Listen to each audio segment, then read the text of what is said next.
Bem-vindos ao podcast É a Mãe. Aqui neste espaço, as jornalistas Bárbara dos Anjos Lima, Camila Borowski e Juliana Tiraboski promovem conversas, trocas e reflexões para uma maternidade mais acolhedora. Os 6 meses chegam cheios de expectativas para a tal introdução alimentar. A ansiedade é grande para saber como esses bebês vão reagir a outros sabores, a outras texturas que não são leite. Mas e agora? Por onde eu começo? Toda a animação vai por água abaixo em bebês seletivos. E de repente, quando 2 passos são dados para frente, outros 3 vão lá para trás. Como começar a introdução? Quando mudar de trajeto? O que fazer quando a criança passa a rejeitar os alimentos? E quando os pais não têm tempo, vontade ou aptidão para cozinhar? E seguindo essa nossa temporada de perguntas e respostas das nossas ouvintes, hoje nós temos a questão da Tami, que é como foi a introdução alimentar dos nossos filhos. Tami, nós temos um episódio só sobre isso, em que nós contamos nossas experiências com os nossos filhos e demos algumas dicas sobre introdução alimentar, que é o episódio 11, é um episódio mais antigo, mas se você voltar ali na nossa lista de episódios, você vai achar. Mas a gente achou sua pergunta muito interessante para voltarmos a falar sobre o tema alimentação, que é tão amplo. E aproveitamos para trazer uma convidada especial, a fonoaudióloga Patrícia Junqueira, que é especializada em tratar dificuldades na alimentação e diretora do Instituto de Desenvolvimento Infantil, que atende crianças com esse tipo de dificuldade. E ela veio para tirar mais dúvidas sobre esse momento especial da introdução, que algumas vezes se transforma em pesadelo, e para a gente bater um papo sobre alimentação como um todo, já que, claro, a alimentação faz parte da nossa vida desde bebê para o resto da vida, né? Seja bem-vinda, Patrícia. Obrigada por estar aqui com a gente hoje. Obrigada, Patrícia. Sou eu quem agradeço o convite e a oportunidade de estar aqui com vocês. Então, Patrícia, a gente queria começar do começo, né? Como começar a introdução alimentar, quais os primeiros alimentos. E assim, eu pergunto até por curiosidade minha, porque é engraçado ver como as coisas mudam muito de uns anos para cá. Meus filhos vão fazer 10 anos no final do ano, então eu passei por esse processo quase 10 anos atrás. Na época que eu comecei, eu nunca nem tinha ouvido falar do BLW. É BLW, né? A sigla, agora me deu um branco. Que é o bebê experimentar o alimento com a mão. Eu fui orientada a começar por fruta, depois para papinha salgada. Continua assim? Como é que é? Essa pergunta é sempre o momento da introdução alimentar, como vocês mesmas falaram, é um momento de muita ansiedade, né? E de muita expectativa. E hoje em dia eu falo que deixou um pouco de ser natural. Né? Aquilo que muitas vezes acontecia naturalmente, hoje em dia eu sinto que passou a ser uma grande preocupação, né? Será que eu estou fazendo certo? Será que eu estou fazendo errado? Qual o método que eu vou utilizar? Meus filhos também já têm 23 anos, o outro 18, eu não se pensava nisso, né? Era seguir ali o que o pediatra ou o que a mãe falava. Então, eu acho que não houve, assim, a mudança que houve foi na forma de entender o comportamento alimentar como um todo, né? Foi da gente entender com os estudos e com as pesquisas que comer é um comportamento para a vida. E que nesses primeiros anos de vida, nesses primeiros 1000 dias, que agora a gente já está aumentando para 2000 dias, já está cada dia aumentando mais os dias de importância, os anos de ouro, né? Eles é um momento importante, por quê? Porque muitas vezes ele vai garantir, né, que a criança estabeleça relações com os alimentos e com o momento da refeição para a vida. Né? E que isso, a importância de uma alimentação, ela vai contribuir ou não para a saúde, não só da criança, mas da vida toda. Então, hábitos alimentares, né, são comportamentos aprendidos e que podem perpetuar uma vida toda. Né? Então, isso inclui, por exemplo, evitar açúcar até os 2 anos de idade? Sim, foram essas modificações que foram entrando, a substituição, já vou explicar, do suco pela fruta. Né? Então, antigamente, nós tínhamos, vai começar a introdução alimentar, começa pelo suquinho de laranja-lima. Né? Então, eu comecei assim há 23 anos atrás. Era orientação, né? Mas eu tive uma pediatra lá no início do Vicente, gente, e ela deu, o Vicente tem 8 anos, ela falou para dar suquinho com 5 meses. Ele não tinha Nossa. nem fechado os 6, cara. Foi há 8 Uhum. anos, sabe? É. Eu fiquei assim, isso e na época eu dei exatamente isso que a Patrícia está dizendo, por essa ansiedade da gente de começar logo. Aí eu quero logo ver ele comendo, quero ver, fazer como Uhum. vai reagir. E de repente, hoje em dia eu me arrependi super, assim, né? Mas vai lá, Patrícia, aí tinha o suquinho, que não é mais, né? era o suco de fruta, depois eram as papas de fruta e depois era a que a gente chamava de papa salgada, Uhum. né? Então até a terminologia hoje mudou um pouco, né? Antigamente não existia, isso eu estou falando há 20, 30 anos atrás, não se dava tanta importância para o aleitamento materno, né? Uhum. Pelo contrário, houve os anos de ouro das fórmulas, né? Que a indústria farmacêutica colocou como era um substituto para o leite materno. Se vendeu muito naquela época. Aí, com os estudos, não que nada substitui o aleitamento materno. E que até os 6 meses era esse ponto que o bebê necessitaria. Uhum. Então, também se puxou um pouco a introdução alimentar para os 6 meses. Porque antes entrava com 4 meses. Nossa, é muito cedo. Muito cedo, né? Então, é cedo por quê? Porque a criança nem está madura do ponto de vista gastrointestinal, né, para lidar com todos aqueles alimentos, tanto quanto do ponto de vista neurológico, da maturidade do bebê. Então, o bebê de 4 meses, muitas vezes, ele ainda não senta sem apoio, alguns ainda estão muito molinhos, né? Ainda não tem aquela percepção, né? Não fazem ainda a conexão mão-boca, que é fundamental, né? Não sentam sem apoio, que é fundamental para aprender a mastigação. Então, com o tempo foi se observando que haveria necessidade desse preparo, né? Que nós falamos que é um preparo motor, neurológico, Uhum. né?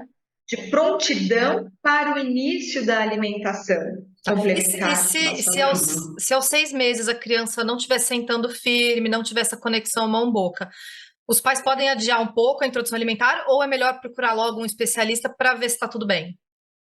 Na verdade, nós vamos acompanhando, o ideal é que o pediatra acompanhe o desenvolvimento do bebê, né? Então, às vezes nós temos bebês prematuros, bebês que por um ou outro motivo, né, tiveram algum desafio aí que atrasou um pouco, não é que é bem às vezes um atraso, cada criança tem seu tempo, então às vezes ela não sentou com 6, mas sentou com 6,5, 6 e 3 semanas, né? Tá. O que é importante se ele já está sentando, mesmo sem apoio, a gente tem que prover esse suporte, né? Então eu preciso de mesmo com apoio, né? Mesmo que ele precise com do apoio. Tá. Porque vai ter sido algo recente também. Exatamente. E aí, o que eu vou ofertar para a criança ainda tem que ser de uma textura que ela não necessite ainda de movimentos de mandíbula muito pronunciados, muito elaborados. Porque para eu mastigar, eu preciso ter postura corporal. Senão, como é que eu vou mastigar se meu corpinho ainda está todo... Né? Como é que eu vou mastigar se eu estou assim no bebê conforto a 45? Né? Que muitas mães às vezes começam a ofertar no bebê conforto. Né? Então, esses são pré-requisitos. Né? Então, a criança ter um bom controle postural, a criança conseguir ter uma postura que possibilite com que ela visualize o alimento, né? Que ela possa tocar os alimentos, sentir os alimentos, né? Porque com o tempo nós vamos aprendendo também que comer é uma experiência sensorial. Então, que o cheiro, a visão, o tato, né? O paladar são informações que vão possibilitar a motivação para a criança comer. Né? Então, esses são aspectos que são importantes no momento da introdução alimentar. Então, na verdade, o que mudou, eu acredito que foram adaptações a todos esses estudos, né, do neurodesenvolvimento que foram acontecendo. Então, o suco. Por que se substituiu o suco pela fruta? Quando você toma o suco, você não absorve todas as fibras. O suco é a sacarose da fruta, né? Então, se substituiu pela fruta, por quê? Porque na fruta você tem, além de uma estimulação muito maior sensorial na boca, para você lidar com o alimento, e a absorção é muito maior. Você não absorve só a sacarose, né, o açúcar da fruta. Então se padronizou, porque uma banana é uma banana, uma bananinha amassada é uma banana amassada, né? Uma maçã raspada é uma maçã raspada, não tem muita dúvida com relação a isso. Tá. Então, hoje em dia se preconiza a maior parte, muito do que eu falo aqui é baseado em consensos da Sociedade Brasileira de Pediatria, né? A gente tem que e mundial, então a gente segue esses consensos, né? Que são consensos pautados em estudos e em discussões aí de vários campos da ciência. Então nós iniciamos com a fruta e o que nós preconizamos? Que seja uma alimentação participativa. O que é uma alimentação participativa? Né? Que a criança possa se envolver, pegar, que ela esteja em família, né? Que ela tenha autonomia, né? O que a gente usa muito hoje, não sei se esse termo é comum para vocês e para as ouvintes, que é uma alimentação responsiva. Na minha época, ninguém falava disso. Não, eu acho que é bom você explicar, porque eu acho que nem todo mundo pode entender.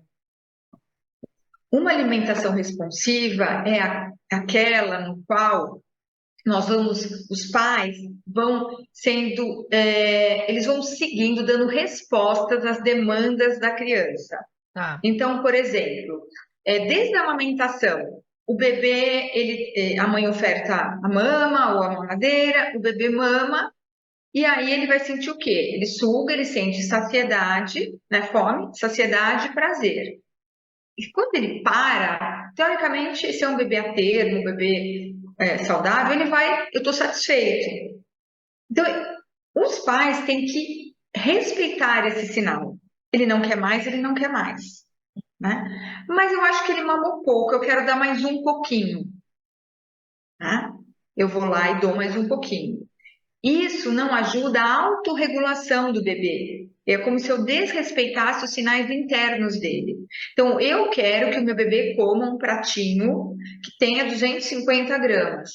Só que o meu bebê, ele se satisfaz com 200.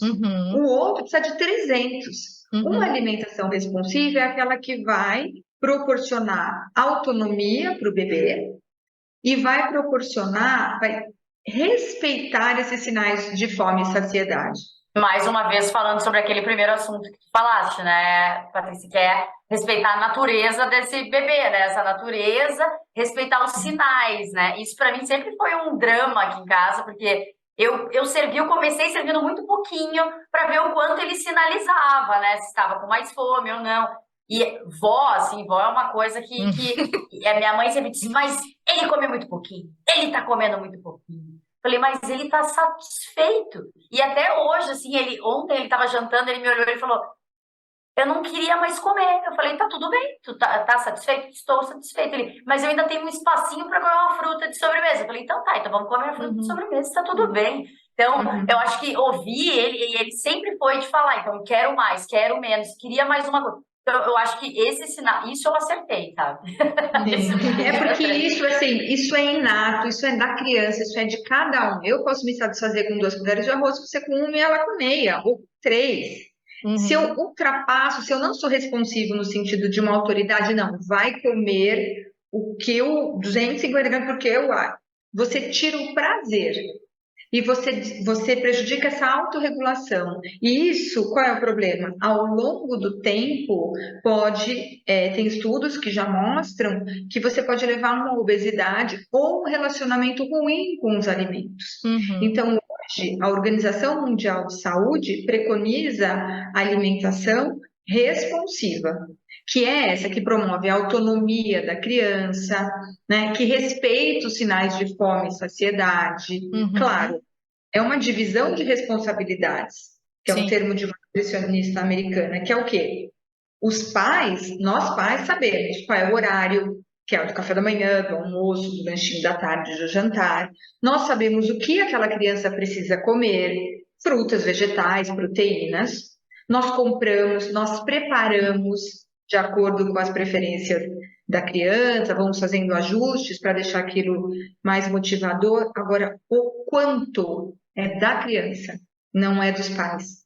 Angustia, né? Porque a gente meio que perde controle, ai, socorro, né? Uhum. Mas eu não tenho como fazer uma criança comer, a menos que eu use de distrativos, eu use de coerção, eu use chantagem, né? Ah, se você comer, eu te dou. E aí, Sobremesa. eu te dou um docinho, eu deixo você jogar mais 5 minutos de videogame, eu te dou meu celular, né? Só que aí eu crio uma relação muito ruim da criança com os alimentos e com o momento de refeição, Uhum. né? Distraído, a criança come mais? Come, só que ela não aprende a comer. Ela Eu nem tô sabe o que está comendo, né? não sabe, né? Então, assim, aí quando ela vai para uma situação externa, vai para a escola, vai para, enfim, para casa de um familiar, ela não sabe, ela cisca, ela levanta, ela não tem aquele foco nos alimentos. Então, eu acredito que, assim, o que mudou é isso. Quando eu fiz a introdução alimentar no meu filho, eu não permitia muito que ele pusesse a mão nos alimentos. Tipo, era assim, criança não põe a mão não põe a mão no prato, não põe a mão na comida. Felizmente, meus filhos não tiveram nenhum desafio sensorial e, infelizmente, sempre se alimentaram muito bem. Mas eu os privei inicialmente de, claro, eu dava um milho na mão, quando eles podiam, eu dava alimentos na mão. Mas no comecinho, eu não Uhum. deixava pegar banana, amassar, eu não fazia isso não Isso nem naquela época. também nem passava pela minha cabeça. Era na hora de pegar com a colher e dar na boca da É criança, né? lógico, E eu acho Mas que só quem limpa também sabe quando tem que pensar vai fazer sobre. sujeira. Mas a gente também dá umas dicas para as mães, porque não é pegar banana e passar na cabeça, arremessar, tudo com limite, né? Tem ali, pode pôr por baixo do cadeirão, a gente tem uns plásticos, tem algumas coisas assim, porque não dá também para exigir que a mãe depois, né, fique aquele campo minado para ela ter que dar conta, isso. né? Mas A acho mãe que já isso tem da questão da quantidade da comida é muito importante você ter falado, muito. porque isso até estava na nossa lista de perguntas, porque às vezes a gente fica com uma expectativa de que, vou começar a dar papinha, a criança vai comer um pratão. Só que a gente esquece que durante um bom tempo, depois da introdução alimentar, o leite ainda é muito importante. Sim, E tudo bem se a criança não comer uma quantidade grande, né, de papinha ou de frutinha, né? Até que idade que o leite é o principal? É até 1 ano? Até os 6 meses, o leite é o principal fonte É exclusivo, de né? nutriente. E o aprendizado alimentar, até 1 ano, a criança ainda está aprendendo a comer, né? A partir de 1 ano que ela vai realmente diminuindo, né, a oferta, a necessidade, né, do leite e vai aumentando a ingesta, que aí começa a aumentar, jantar, os lanchinhos, né? Tá. Isso aconteceu comigo e eu já ouvi muita gente comentando sobre isso. Eu acho que é uma coisa comum, queria te perguntar isso.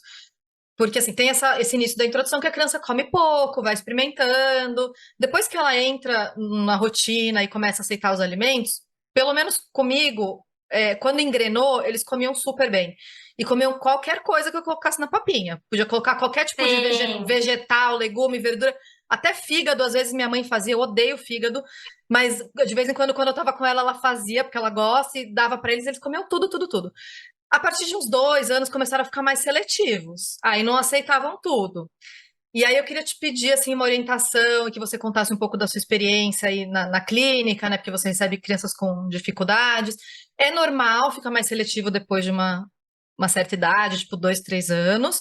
E como que a gente faz para tentar reintroduzir os alimentos que a criança comia antes e não quer comer mais? Sem forçar, lógico, mas oferecer de outra forma? Como que. Eu quero complementar ainda. Fala. Se a Patrícia disse que lá no início dessa introdução é quando a gente forma essa a nossa alimentação, esse nosso hábito para a vida, o Vicente aconteceu a mesma coisa, ele comia de tudo, tudo. Aí com 2 voltou, e aí começou, isso eu não quero, não, isso não. Tanto é que a primeira frase que ele falou, que era com os 2, ele falou, eu não gosto de ervia. E eu falei, gente, a criança foi a primeira coisa, tipo, eu preciso me comunicar por uma frase de tanto que eu não gosto de ervia. Eu preciso falar isso, né? Então, porque se esses hábitos realmente se mantêm pro resto da vida, os lá do início, que daí me dá um pouco de esperança, porque depois disso, depois desse ato de seletividade aí depois dos 2, nunca mais foi tudo igual a antes, assim, mas então eu queria ouvir essa parte. Isso é bem real. Existe uma fase do desenvolvimento da criança, em torno de 1 ano e 8, 2 anos, que vocês já devem ter ouvido, que é o temível Terrible Two, né? Que é uma fase descrita do desenvolvimento normal das crianças, em que elas começam a aumentar a autonomia e a percepção de que elas podem escolher e de que elas podem fazer as coisas como elas gostam, como elas conseguem, né? Então elas começam a querer fazer tudo, não quer mais entrar na cadeirinha do carro, não quer mais o cinto, quer sair do cadeirão, né? Quer escovar o dente sozinha. Ela começa a perceber essa autonomia. Esse período ele coincide também com um período de maior consciência da criança, de maior percepção sensorial. Nessa etapa ela começa a perceber, isso é daqui eu não gosto. Isso daqui tem um fiapo, me incomoda. Então, ela começa a se aperceber das características inatas dela. 50% dos nossos hábitos alimentares vem de hereditariedade, de genética. 50%. O restante vem do ambiente, da oferta, do tipo de exposição que a criança recebe. Então, nessa fase, eles começam a trazer um pouco mais essa consciência do que eles gostam, do que eles gostam, do que eles não gostam. Eles começam a querer escolher o que tem no prato. Esse eu não gosto, esse eu não quero, esse verde eu não gosto.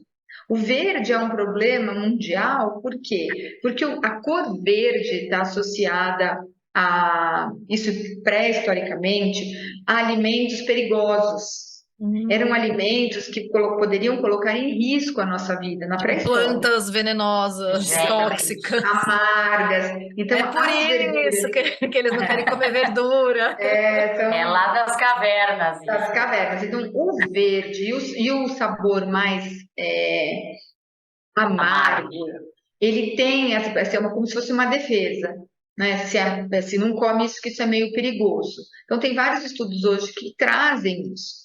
Agora, é aí que mora é o grande X da questão. Se eu disser para ele, não, vai comer ervilha, vai ter que comer isso, eu vou criar uma aversão nele. Né? Eu posso até fazer barganha, e aí eu vou começando a tirar uma relação positiva que ele tem. Só que eu vou falar, tá bom, do que você não gosta da ervilha? É do sabor? É porque ela é mole na boca? É porque você não gosta do sabor? O que você não gosta desse alimento? Porque eu acho que essa é a grande sacada. Eu não gosto de alface. O que você não gosta no alface? Dá trabalho para mastigar? É molengo? Espalha na boca? O que é? Né? Porque nessa faixa etária, a criança não quer mais muito perder tempo com a comida. Ela descobriu um mundo. Ela quer brincar, ela quer correr, ela quer desenhar, ela quer subir e descer, ela quer ver as coisas. Então, assim, a comida também tem que se ajustar ao desenvolvimento da criança, ao estágio de desenvolvimento. Então, aqui no Instituto, nós temos muitas crianças que têm essa seletividade que a gente chama de natural, né? Só que nós trabalhamos de uma forma muito natural também. Então, qual que é a preferência dela? Ela gosta de coisas crocantes. Se eu fizer um grão de bico crocante? E se eu fizer ervilha, eu posso fazer, por exemplo, um muffin de ervilha, que a ervilha não vai aparecer no grão e eu posso colocar aveia e eu posso, entendeu? E se eu fizer, ela não quer mais, tá com preguiça de comer a couve. E se eu fizer a couve crocante, quebrar, esfarelar? Entendeu? Então, aí que vai da família encontrar estratégias, tá? Ela não está querendo a fruta. E se eu fizer uma salada de fruta bem, assim, com as principais frutas que ela gosta? Então, é aí que vai da criatividade, né? E da valorização e da importância que a família dá para isso. A família come, isso está exposto, é hábito da família, só que isso pode ser ajustado de acordo com a idade da criança. Por exemplo, textura é algo que impacta muito nas preferências sensoriais de todos nós, mas principalmente das crianças. Então, eles vão chegando perto de um ano e meio, 2, a gente continua, né, com a seletinha de legumes. Chuchu, cenoura, batatinha, tudo cozidinho, porque a gente, nossa, tá colorido o prato. Só que isso é mole, né? Sem sabor, sem gosto, né? Chuchu, batata, cenoura. Socorro, a criança quer, né? Ela quer crocância, ela quer pistas, ela precisa de mais. Então, vou fazer um chips, né? Vou fazer uma batatinha assada em vez de fazer só cozida, vou fazer no forno com um pouquinho de sal grosso. Eu vou deixar um pouquinho diferente essa comida. Eu vou fazer um estrogonofezinho, vou colocar uma batata palha caseira, quebradinha. Eu vou fazer os muffins, funcionam muito bem, os bolinhos. Então, eu boto Nossa, lá já quero fazer aqui em casa. Nossa, é sucesso. Nós fazemos aqui as receitas do Instituto. Então, assim, você pode entrar com aquela gama de nutrientes que você precisa em outras preparações.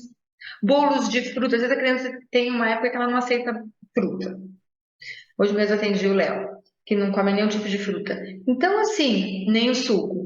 Vamos tentar fazer um bolo de laranja caseiro, sem açúcar, sem farinha. A gente tem lá as receitas para um bebê de 1 ano e meio. Então, nós vamos mantendo aquela exposição ao sabor, só que de uma outra maneira. Né? Regiões mais quentes, vamos fazer um picolézinho de fruta pura, né? Vamos fazer o gelinho e misturar na água, vai ficar uma aguinha saborizada. Então, eu acho que a alimentação infantil, ela chega num momento que ela vai ficando meio monótona também. A gente vai perdendo a criatividade. Então, é assim, é o arroz, o feijão, a proteína e a seletinha de legumes. E a criança vai crescendo e ela está querendo, né? E não é nada, assim, muito trabalhoso, porque hoje em dia todo mundo tem uma vida, né? As mães estão super sobrecarregadas. Mas se você quiser ter uma dica, ter uma orientação, né? Procurar uma receita que entender qual é a preferência daquela criança. O que motiva? Porque assim, ninguém faz uma criança comer, mas a gente pode deixar aquele alimento, pode deixar aquela criança motivada e muito curiosa. Comer é um comportamento aprendido. Ninguém aprende se não tiver motivação e curiosidade. Sabe quando a gente percebe que a criança faz assim, ó? É isso que eu preciso. E dá uma espiada, assim, no que tem ali na mesa. Sim. Ou quando você está comendo alguma coisa, ele olha assim, estica o pescoço. Você está tomando um café é muito aromático. A criança olha assim, que mamãe tá? Você está chupando uma laranja, ou comendo uma maçã, olha, crack. Aí a criança olha assim, né? Então, é essa curiosidade que eu tenho que tentar trazer. E não você tem que comer a ervilha. Eu estou usando a ervilha como um exemplo aí para você. Tudo bem. Tem que comer a cenoura, porque a cenoura é boa para os olhos, porque é boa para a pele, tem beta-caroteno, tipo, X para ele. Para criança isso não significa nada. Nada. Né? E nem pra gente, às vezes, você fala, como outro dia esse beta-caroteno, me passa aqui o que eu gosto. Né? E a gente tem que dar o exemplo, né? Que nem você falou, não adianta você querer forçar a criança a comer salada se você não come também, né? Exatamente. Mas o que a gente pode estimular? Nossa, isso é crocante igual aquilo que você gosta. Olha, salgadinho, é crocante. Ou, nossa, esse é cremoso igual o iogurte que você adora. Porque isso aciona lembranças nele positivas. Então, se você perceber, ele gosta do cremoso, olha, é um purê. É parecido com aquele de batata, olha, espalha na boca, só que é de abóbora. Existem crianças que estão divididas por isso, Patrícia. Eu tinha lido esses tempos, agora já nem vou saber aonde. Existem as crianças que são do crocante, as que são mais dos pastosos e as que são mais de... Existe isso ou... Todos nós temos percepções e preferências sensoriais. Né? Então, se eu perguntar para vocês, né, se você gosta mais de uma batata crocante, um purê ou uma batata assada, pode me dizer o que você gosta. Tem outra pessoa que fala, eu não gosto de purê, não gosto. Eu gosto da assada ou da crocante. O purê é uma coisa que nunca né? E algumas crianças têm isso muito marcadamente. Só que quando elas estão aprendendo a comer, fica muito difícil para uma mãe de uma criança que às vezes tem 8, 10 meses e não gosta de pastoso. Porque ela ainda não tem condições de mastigar uma fibra ou mastigar um alimento com textura mais pronunciada.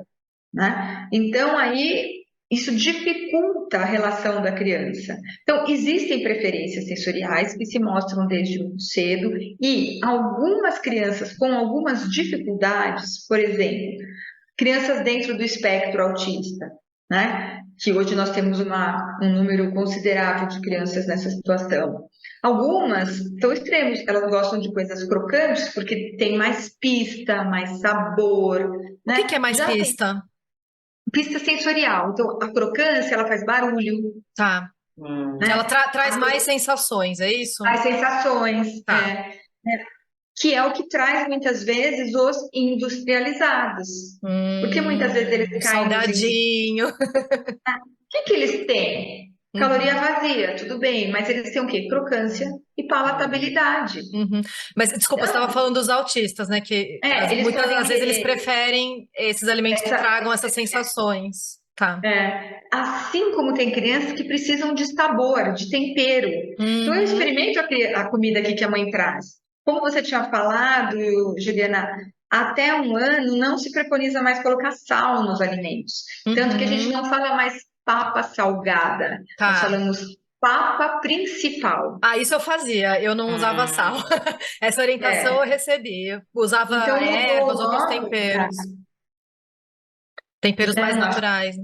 Um ajuste na nomenclatura, porque papa salgada, salgada é sal. Sal, Você vai associar imediatamente, né, com sal. Então, agora a gente usa a papa principal. Então, tem a fruta e a papa principal. Tá. Então, a papa principal não tem sal, mas não significa que ela não tem sabor.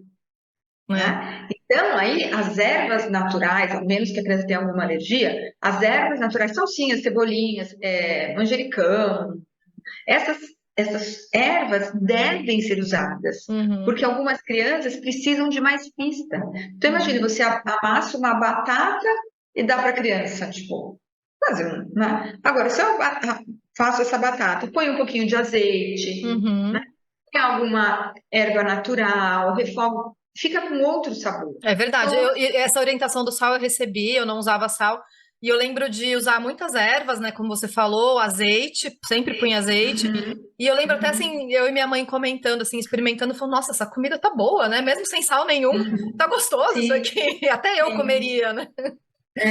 E outra coisa que ajuda bastante nessa fase dos 2 anos já desde o início, nós não mixarmos todos os sabores. Tá. Não bater no liquidificador, ficar aquela papa com o gosto e todo não misturar tudo. Por quê? Porque se eu coloco lá a batata, o legume, a proteína, ela tem que saber o que ela está comendo. Agora eu peguei a beterraba. Agora eu peguei o espinafre. Né? Ou eu bato o espinafre, ou eu amasso o espinafre ali com a carne desfiadinha no começo. Mas ela sabe, isso vai trabalhando, refinando o paladar. Né? Se eu ponho aquela sopa que a gente fala laranja, né? Tudo misturado, sempre vai sobressair o sabor de um vegetal mais forte. Então, se eu ponho a beterraba, vai puxar muito para a beterraba. Se eu ponho a mandioquinha, puxa muito para a mandioquinha. E a criança não vai sentir todos os sabores que estão ali, né? Vai ser uma coisa só. Aí quando eu separo, a criança fala, não quero esse é verde, eu não como. Ele dificulta. Entendi. Não é que fazendo isso é garantia, mas são fatores que vão ajudando. Então, respondendo a sua pergunta, Camila, é para a vida, né? Esse primeiro contato, mas a alimentação infantil, ela necessita de um acompanhamento do adulto. Essa divisão de responsabilidade tá bom, filho, você não quer ervilha? Tá, mas come lentilha, ok, leguminosa. Tudo bem, entendeu? Eu não vou fazer um terrorismo para ele comer uma coisa que talvez ele não tenha uma percepção, mas ele come feijão, ele come a lentilha, eu faço um grão de bico, entendeu? É ter um pouco dessa flexibilidade. Outra coisa que eu aprendi também estudando a alimentação infantil é o quanto é importante deixar a criança se servir. Isso é alimentação responsiva, isso é autonomia. Claro, 6 meses, 7 meses, não dá. Mas a partir de 1 ano e meio, 2, deixar a criança, mesmo que ela ponha um pouco e depois você complemente. Mas é para já ter essa interação com a comida, né? Ela já ia aprender, opa, pus pouco, quero mais, né? Eu pus muito, sobrou, então da próxima vez eu vou por menos. Né? Não, essa coisa que você está falando assim de variar a forma de preparo, flexibilidade, eu quero anotar todas as dicas depois para testar aqui em casa, porque eu tenho 2 questões. Uma eu tenho gêmeos, né? Uma criança é mais aberta à experimentação, um pouco mais flexível, e a outra é mais seletiva. Então já quero. E outra coisa, e a segunda questão é que, assim, nem eu mesma aguento mais a minha comida, o meu tempero, porque eu acho É que isso, eu tô passando a mesma coisa. nossa, eu repito Falei, as gente, eu não formas de tenho mais preparação, não ideia, não tenho aguento mais mais. ideia do que fazer. E quando a gente Sim, vai cozinhando todos os dias, aí tem uma hora, Nossa, sabe, que foi pelo amor. na pandemia esgota. que esgotou, porque Sim, a gente ficou em casa o tempo inteiro, não saía para comer fora, só a nossa, gente cozinhando. Isso assim, já faz tempo que eu tô enjoada do meu tempero, da minha comida. Então, sim, assim, eu vou sim. aproveitar todas essas dicas para variar a forma de preparo mesmo, assim, pra gente, pra criança, acho que vai ser bom para todo mundo, né? Sim, e às vezes são coisas simples, sabe? Uma panquequinha que você faz na hora, É, um suflezinho de ovo que você também prepara ali. Não dá para também, hoje em dia, com o estilo de vida que a gente tem fazer coisas muito elaboradas. Vamos não dá deixar isso para tempo, uma né? ocasião especial. A É, gente não faz. A hora que você olha a lista de ingredientes, você fala, ah, não, já não dá tenho, preguiça, né? dá É. preguiça. Não, falando nessa coisa da vida corrida, né? Você falou da importância de comer em família desde bebê, né? Se Sim. os pais não, muitos pais não conseguem almoçar com os filhos, por exemplo, os filhos almoçam na Uhum. escola ou com a babá. Às vezes no jantar isso acaba sendo mais fácil, né? Mas sei lá, para um pai ou para uma mãe que chega muito tarde em casa, não consegue comer com os filhos todos os dias. Que dica que você dá para tentar ajustar essa rotina para conseguir comer mais vezes com os filhos? Eu acho que às vezes é um pouco, dentro do possível, valorizar isso, né? Tá. Entender que isso é um benefício para todo mundo. Então, às vezes, eu consigo sair do meu trabalho para ir treinar, para ir na academia. Então, uma vez na semana, eu vou sair para jantar com eles. Eu vou sair assim, vou sair um pouco no meu horário para ir jantar com eles. No fim de semana, eu vou me esforçar para ir tomar um café da manhã com eles, tranquilo, né? Vou acordar um pouquinho mais cedo para ajustar. Eu acho que a alimentação não pode ser uma coisa assim engessada, tem que ter Uhum. prazer. E Tá. também se eu me colocar naquela coisa de, ai, porra, vou ter que ir para casa, não vou fazer o que eu gosto para estar lá, não rola. Essa coisa gostosa Uhum. Um de momento sentar prazeroso, né? Um momento um momento gostoso. prazeroso. Porque também se for para você chegar esbaforida, nervosa, é melhor nem ir. É, come logo essa comida. Sabe? Então come logo, já traz o prato pronto para todo mundo. Uhum. Então eu acho que tem que ser natural. Ah, o café da manhã dá. Beleza, dá para acordar, tipo, 20 minutos mais cedo. Aí a gente orienta, deixa a mesa do café da manhã posta, para não ter que ficar pegando as coisas, já deixa tudo Uhum. lá no jeito. Vai, dá para acordar 15 minutos, porque é precioso acordar 15 minutos mais cedo, né? Dá para Uhum. acordar? Bora lá. Então, enquanto você toma o seu café, você já vai preparando ali o iogurte dele, ou vai fazendo um pãozinho com manteiga, alguém te ajuda, para ter essa curtição, né? Ter essa Tá. coisa natural e gostosa. E em muitos Uhum. países da Europa, a alimentação ela acaba tendo esse contato maior, porque como as mães lá não têm cuidadores, né? E não tem muitas vezes ajuda, ela tem que Uhum. sair do trabalho, pegar a criança, passar no supermercado e comprar o que ela vai fazer na hora, né? E vai com a compra embaixo do braço com a criança do outro lado. Então, Essa é a minha vida, tá? Quero deixar claro que eu tô no Brasil, mas essa é a minha vida. É, aqui também. então e aí vai ali preparar na hora, a criança ali e tal, e aí já senta todo mundo, come, vamos lavar a E louça, bota a vamos criança para ajudar, ajudar também, né? bota a criança para É, ajudar. eu tenho descoberto, isso tem sido uma coisa muito legal, acho que até já comentei aqui, né? Que o Vicente Que ele descobriu gosta, né, de que te ele é muito ajudar. bom em empanar peixe. Então ele adora fazer os Legal. passinhos e ficar lá. E aí ele se descobriu um apreciador de peixe depois disso, assim, né? Então, ele não tem nada Acho que que dizer. com naturalidade, respeitando as faixas etárias, né? Mas eu acho que o mais legal é a gente passar essa coisa de estar junto à mesa, né? Porque Uhum. comer em família não é só nutrir, não é comer. É o gostoso é valorizar essa conexão que se dá ao redor da mesa. É um momento que Então você aqui a gente fala. conversa, né, com a criança. Você pergunta como é E que eu tá na que já tenho os meus escola. adultos, eu que já tenho os meus adultos, já passei pela adolescência, é um momento que a gente conversa. Que Uhum. no carro, eles colocam o fone, você vai falando, na hora que você olha, a pessoa nem respondeu, Já foi né? ignorada. Eu tiro o fone e falo, Fê, bota o fone de novo aquele negócio. Eles Então, e em casa cada um vai pro seu quarto, né? Parece uns ratinhos. E aí, na hora da refeição, é assim, hora do jantar. Não tem isso, celular é proibido, todo mundo, não é só, né, que a gente exige das Não crianças só os e também filhos, não né? A faz. gente também tem que fazer isso. Então, todo mundo põe o celular lá e vamos comer. Então, é gostoso, porque às vezes os meninos hoje ficam esperando o momento da comida para contar. Aí falam, conta. Não, no jantar eu falo. É muito bonito. Vira um momento especial, né? Essa semana meu filho teve a apresentação do trabalho de conclusão da faculdade. Eu falei, e aí? Não, no jantar eu conto. Então, assim, é um momento Fez um que a gente suspense. conversa, né? Isso foi criado ao longo dos anos, né? Vamos esperar o papai para jantar, né? Hoje o papai vai chegar mais tarde, ele não vai jantar com a gente? Ah, hoje não. Ah, que pena, então vamos nós três. Entendeu? Ah, hoje o papai e a mamãe não saíram, então jantam vocês dois, que já são adultos, né? Então é entender que a refeição é um ponto de união da família, é um ponto de socialização, de comunicação. E tem vários estudos que mostram, tem livros, né, que crianças que fazem menos do que 3 refeições em família durante a semana, isso é coisa americano, né, que mensura tudo, tem uma maior tendência a ter menor desempenho escolar, maior tendência ao uso de drogas, enfim, aí eles fazem lá uma viagem, porque é essa conexão que se dá no momento em que vocês têm filhos, não sei qual é a idade, mas a gente vai percebendo, quando eles chegam meio assim, você fala, o que foi, né? É nessa hora que eles já sentam meio assim e falam, o que aconteceu? Você já saca que tem alguma coisa estranha. Já começa a comer de cabeça baixa, não fala, aí você fala assim, o que foi? Aí depois você vai ver, não foi bem na prova, o amigo não sei o quê, namorado. Mas é aquele momento de você estar ali com eles. Então, assim, não ligar a televisão, entender que comer é aquela coisa da gente gostar, recuperar isso que a gente tem perdido muito.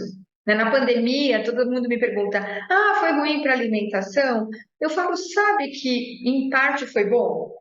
Por quê? Porque uniu as famílias. Não tinha ninguém para onde ir. Eu que não sou uma adepta assim, à culinária, a cozinhar, sempre tive ajuda, tive que ir para a cozinha. Acho que muita gente passou por isso, né? Não estava habituado a cozinhar no dia a dia, mas foi obrigado a cozinhar. E aí, ninguém podia sair, então a gente tinha que comer isso. Né? Tinha que comer junto, né? Para muitas crianças daqui do Instituto que têm desafios alimentares, foi muito positivo. Os pais começaram a perceber mais sobre os filhos. Né? Acho que assim, para os pais foi um momento caótico, porque a gente tinha aula online, tinha que trabalhar, tinha que cozinhar tudo ao mesmo tempo. Então, assim, foi difícil, mas se a gente for tirar alguma coisa positiva desse momento terrível que a gente viveu, que, né, pelo menos as famílias, muitas, se uniram mais, né? Se reconectaram, né? A gente deixou de terceirizar a alimentação. Né? Quem podia não tinha opção, né? Ou para a escola, ou para um cuidador, ou para os avós, a gente teve que assumir, né? Quem não assumia, não teve jeito, teve que assumir.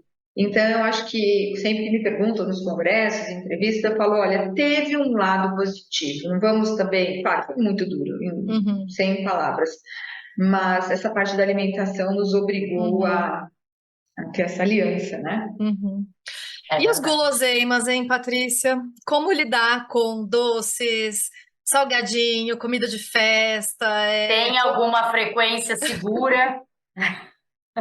Eu acho que é assim, quanto mais tarde a criança, elas vão ser expostas a isso. A gente não vai ter como segurar. Eu segurei até quando deu os meus. Mas assim, eles vivem em sociedade, eles vão para a escola, eles vão para o clube, eles vão para uma praça, eles vão entrar em contato com isso. No supermercado, vai passar. E a chance de gostar é grande também. Então, a chance de gostar é grande, porque ele já é feito para ser gostado. Sim. Que eu falei, os alimentos industrializados, eles têm alta palatabilidade, ou seja, muito sal e muito açúcar.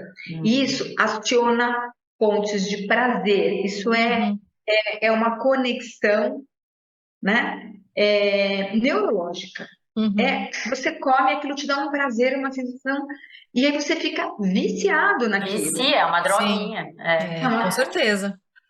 A crocância, por que todos os salgadinhos são crocantes? Não tem um salgadinho mole. Inclusive, quando você põe na mole, você fala o quê? Tá estragado. É ruim, né? Olha, credo, essa pipoca tá no jeito, né?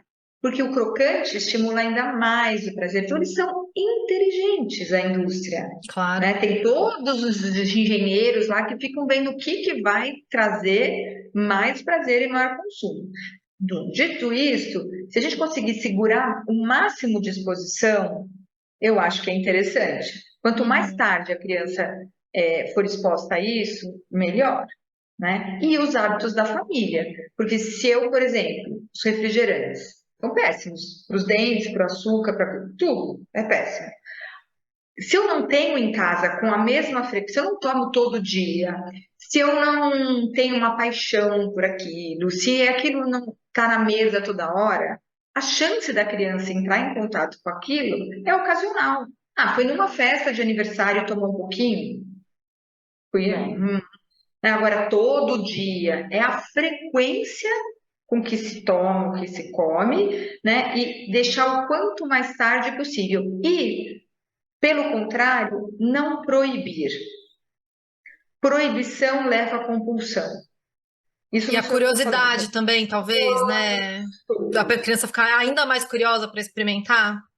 Pais que proíbem ou que obrigam a comer determinados alimentos, na adolescência, são os primeiros alimentos que as crianças deixam de comer ou comem em excesso.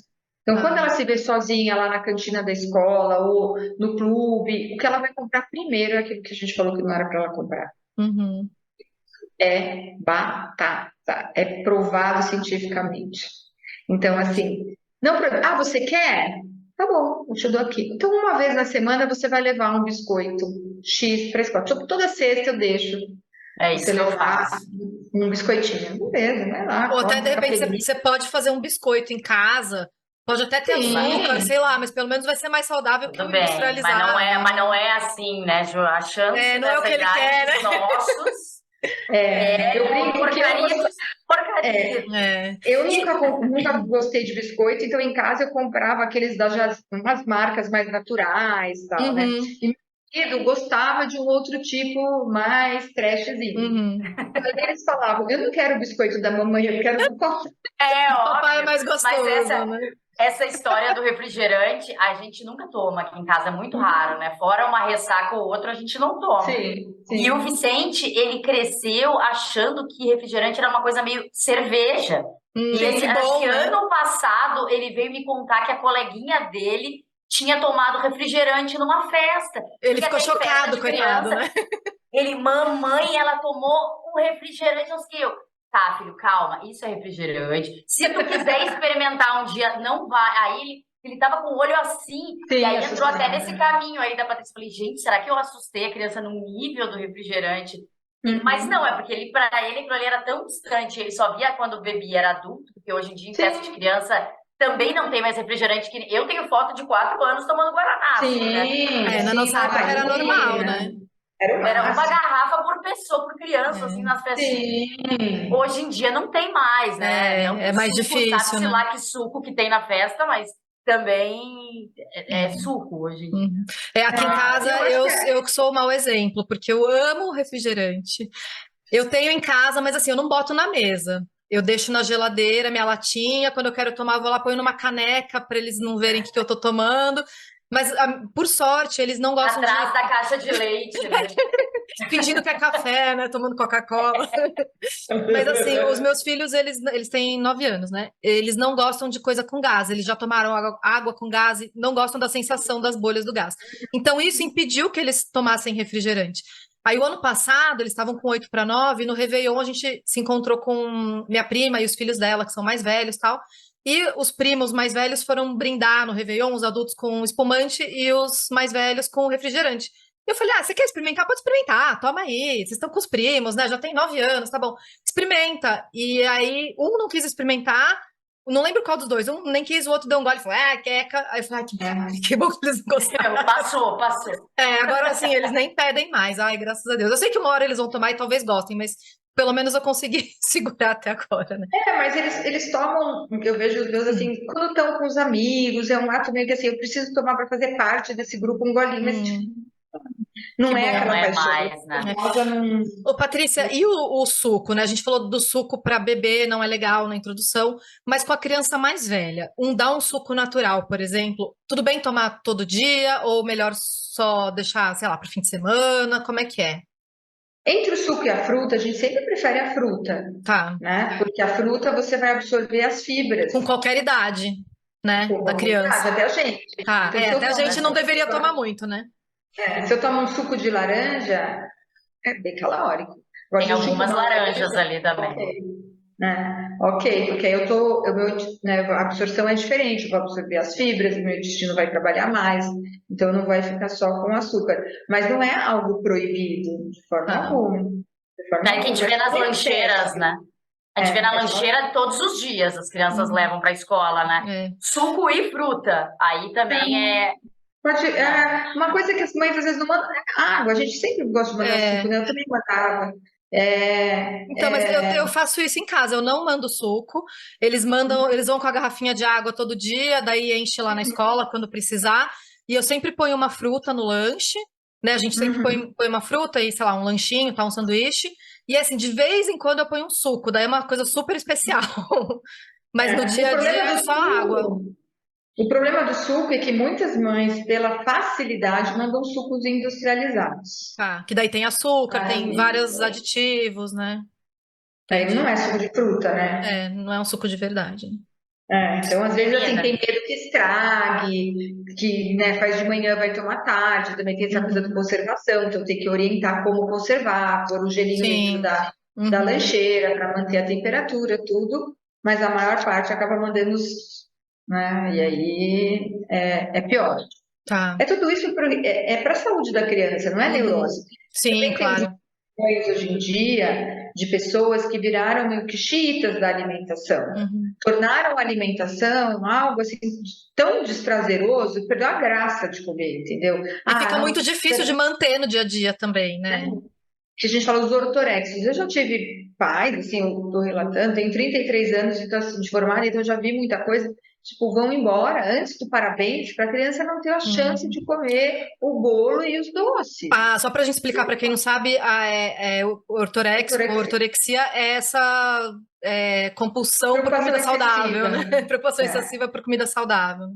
Preocupação por comida saudável. Então, o que acontece? Acaba tornando a alimentação também um problema, Uhum. né? Porque assim, ai, não pode, não vai, come escondido, ai, isso não é saudável. E eu recebo aqui as crianças mais de 5 anos, que tem, tipo, às vezes 8, 9, que assim, eu só como porcaria. Tipo, né? Classificar os alimentos como saudáveis e não saudáveis. Uhum. Eu só como porcaria, meu irmão que come bem. Isso vai levar a outras consequências, entendeu? Como os americanos falam, food is food, né? Comida é comida. Uhum. Claro, a gente vai priorizar uma alimentação mais natural, mais saudável, Uhum. mas de vez em quando, um ou outro não tem problema, porque não pode Certo. todo dia.